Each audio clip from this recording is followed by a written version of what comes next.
You know who was in a not swimsuit, forgive me, in a beer commercial? That would be this woman right here. More taste or less taste? I don't care. Kind of how your girlfriend doesn't care that you're borrowing her pants? Called skinny jeans. Kind of in right now. That was actually back in 2010. That was Meghan Markle who made that commercial. And the guy's like there in skinny jeans, just kind of laughing at him. She's, by the way, wearing a cute little tank top. Well, it's kind of funny because like skinny jeans, which I don't get. Like, do you guys really wear skinny jeans? Like, I still don't get it. Like, why is everybody wearing skinny jeans right now? I don't think they look that good. And, that was back in 2010. So you fast forward 13 years and suddenly guys are wearing skinny jeans. What do you know?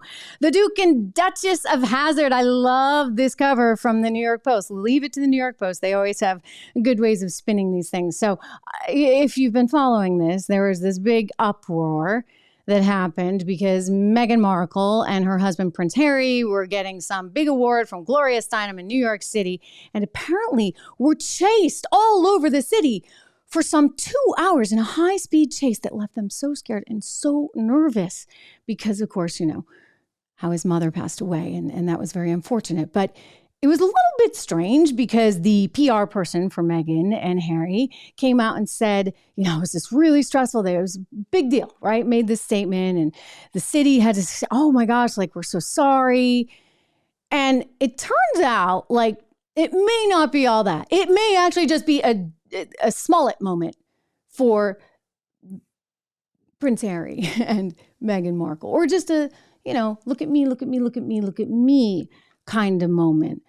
I'm just going to say something I think is kind of obvious. Like, I lived many, many years in New York City. I went to school there and then worked there for many years. Lucky enough to get out, but I did live there for a long time and still go back occasionally.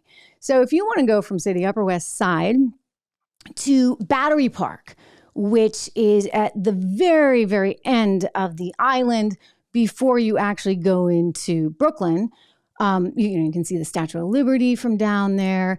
Battery Park, very, very nice area, actually. If you were to go down there and there's no traffic, so you'd be at high speed, right? Because you have to have no traffic to be at high speed. Let's be honest, like everything kind of goes at a snail's pace in New York City because you're in traffic. So nobody's speeding through the roads for 2 hours. But if you were speeding and you had no traffic, and on a good night, you could get on the West Side Highway and have no traffic and go from one end to the other, Upper West Side, right down to Battery Park, and you might be able to do it in 12 minutes, right? That'd be pretty good, 12 minutes. So how did they spend 2 hours in a high-speed chase all over New York City?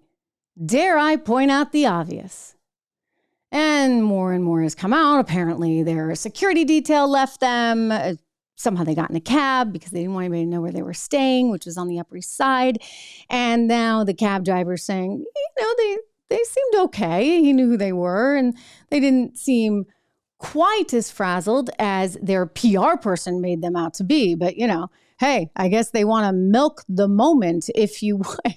It's really pretty unbelievable. We'll see what happens with that duo.